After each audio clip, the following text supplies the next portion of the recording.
मोदी के तर्कस का वो तीर जिसने ब्रह्मास्त्र का किया काम। मोदी, शाह, डोभाल के तिगड़ी ने नॉर्थ ईस्ट की बदल दी तकदीर। पूर्वोत्तर से कांग्रेस का सूफड़ा साफ। राहुल गांधी की न्याय यात्रा भी निकली फिसड्डी। 10 सालों में मोदी की गारंटी वाली अमित शाह के चाणक्य नीति ने पूर्वोत्तर में शांति स्थापित कर 8 राज्यों को फिर से भारत से जोड़ा। सौतेला व्यवहार झेल रहा देश का पूर्वोत्तर मोदी के व्यवहार से दिल्ली के दिल के करीब हो गया।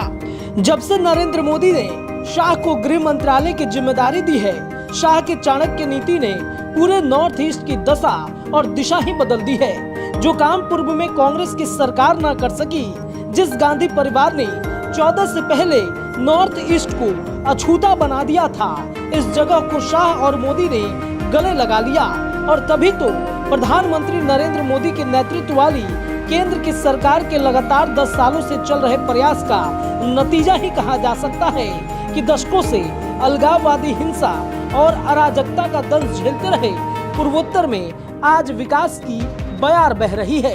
पूर्वोत्तर के सभी सूबों में जनता अब रचनात्मक राह पर चलकर देश के और हिस्सों के साथ विकास के सफर पर चल रही। कहा जाए तो सारा पूर्वोत्तर पीएम मोदी के विकसित भारत के बड़े सपनों को साकार रूप देने में अपनी अहम भूमिका निभाने के लिए आतुर हुआ है। और यह सब कुछ संभव हो सका है पीएम मोदी और अमित शाह की प्रभाव नीतियों और दूरगामी सोच की वजह से। पूर्वोत्तर के विकास को लेकर पीएम मोदी की कोशिशों का यह अहम प्रमाण है कि अरुणाचल प्रदेश के सबसे दूरस्थ गांव को प्रधानमंत्री ने भारत का पहला गांव बताया और उसे विकास की प्राथमिकताओं में सबसे ऊपर रखा गया, जबकि पहले की सरकार ने इसे देश के अंतिम गांव के तौर पर देखा था।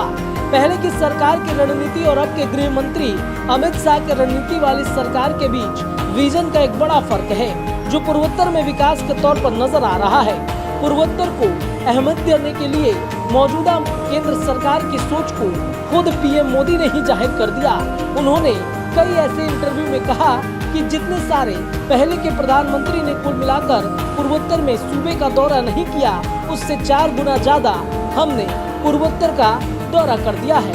और इस बात से इनकार नहीं किया जा सकता कि मोदी और शाह के अपने अद्भुत, अकल्पनीय और अविश्वसनीय सांस्कृतिक और विरासत के लिए समस्त विश्व में सर्वविख्यात पूर्वोत्तर के सूबे दुर्भाग्यवश पिछले कई दशकों तक अपेक्षा, हिंसा, अराजकता और अलगाव का शिकार रहे।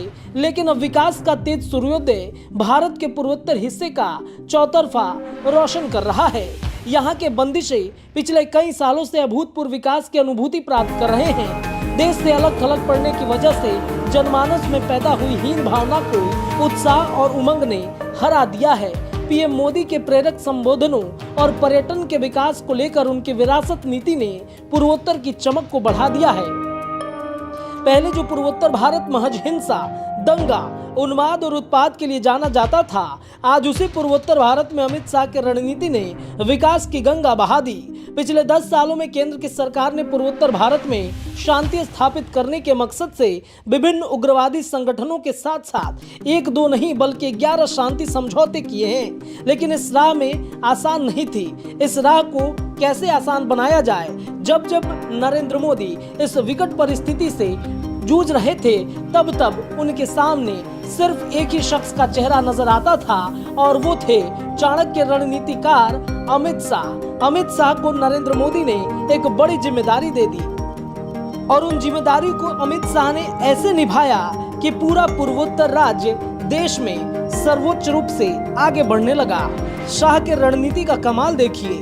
जिन जिन राज्यों में हिंसा हुआ करते थे, उन राज्यों के लिए शाह ने कई शांति समझौता करा दिया। केंद्र सरकार ने बोडो शांति समझौता 2020 में कराया और इसी साल केंद्र सरकार ने एक और समझौता किया जिसका नाम ब्रू रियांग समझौता था। 2019 में national liberation front of Tripura समझौता किया गया था।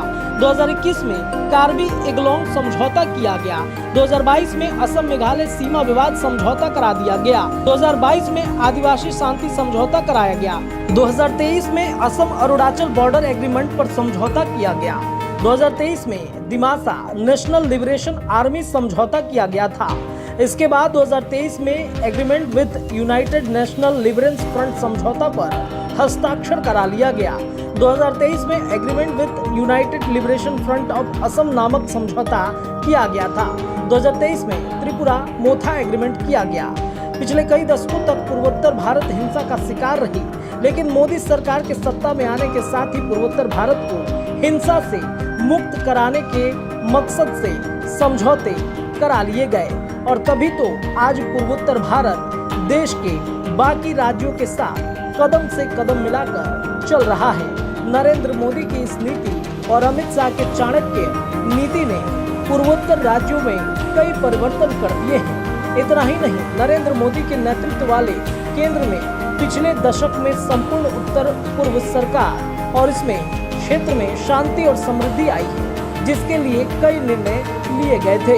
इतना ही नहीं, आपको बता दें कि 2019-23 के दौरान 11 शांति समझौते कराए गए, हस्ताक्षर कराए गए। समझौता कार्बी एंगलोंग समझौता, उल्का शांति समझौता और असम मेघालय अंतर्राज्य सीमा समझौता। मोदी सरकार ने अशांत क्षेत्रों में शांति लाने के लिए योजनाबद्ध तरीके से कदम उठाए हैं। क्षेत्रों और उपेक्षित गरीब जनजाति समुदाय की चिंताओं का समाधान करना पिछली कांग्रेस सरकार को इससे कोई लेन देन नहीं रह गई थी और अब केंद्र की मोदी सरकार और अमित शाह और डोभाल की जोड़ी ने पूर्वोत्तर राज्यों में बहुत कुछ बदल दिए हैं। के चैनल के सब्सक्राइब कर ली। ओजे एगो घंटी बा, ओकरा बटन दबा देला से कुल सटीक और मारक खबर रुआ मुफ्त में मिल जाई। अगर रुआ पत्रकारिता के हमनी के नया प्रयोग में सहयोग कर चाहतानी तो ज्वाइन बटन दबा दी। पेटीएम नंबर नोट कर ली 9386 816 700। धन्यवाद।